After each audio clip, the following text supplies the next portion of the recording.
Hi, I'm Janai Lane, founder of Spirit Coach Training. I want to talk to you a little bit about prayers and how to pray in the most effective way.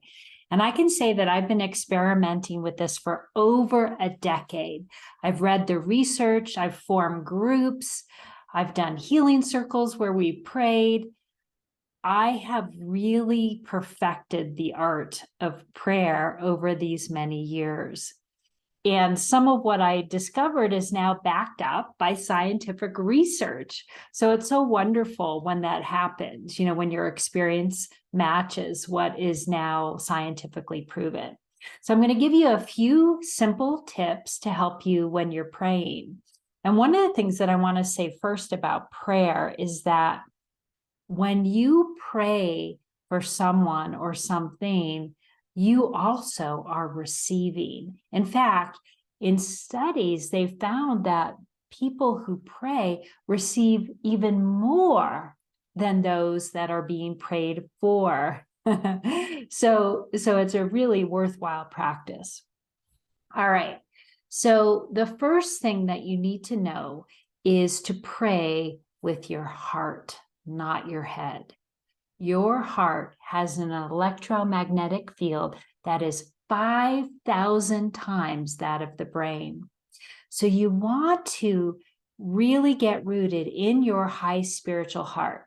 And one way to do that is to imagine your nose is right here, right on your heart, and you're actually breathing in and out from this point on your heart. As you're doing that, you can begin to imagine someone you love unconditionally. Children and pets are great for this because you start to think of that beautiful being that you love unconditionally, and that evokes that innate love within your high heart. And as you're breathing in and out, imagining this love, it grows. And this light begins to expand in your heart and become more and more boundless. This boundless love is powerful. This is owning your power. So that is tip one. Tip two is to imagine that you're not praying alone.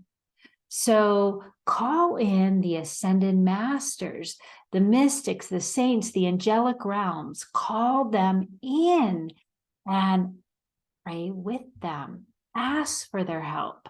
Ask and you shall receive. So your prayers are catapulted. They become more and more powerful as you do this. All right. Number three, if you're praying for someone else, allow it to be a specific request.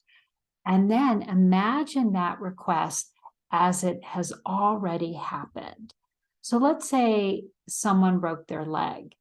You would imagine them perhaps dancing on both legs, feeling buoyant and standing strong on their two legs as they're climbing a mountain. You're visualizing them healthy, healed, whole. One of the things that we tend to do when we're worried about people is we worry, and that does no good. Instead, we can send a prayer, send a blessing, imagine them healthy, happy, vibrant, right? This really makes an impact, not only on the person, but also on you. All right. The other thing I wanted to say about prayer, which is really often overlooked, is that prayer creates intimacy. Into me you see. When we're praying, we're really praying soul to soul, right? And it creates this intimacy because we're seeing into one soul. And this connection begins to develop a beautiful connection of love. So prayer is wonderful for relationships and for having and maintaining a sense of connection and belonging to this world. I could go on and on and on about the benefits of prayer. It's really astronomical. But I want you to try it for yourself. See what happens, see how it goes. And I wish you so many blessings on your journey. Namaste.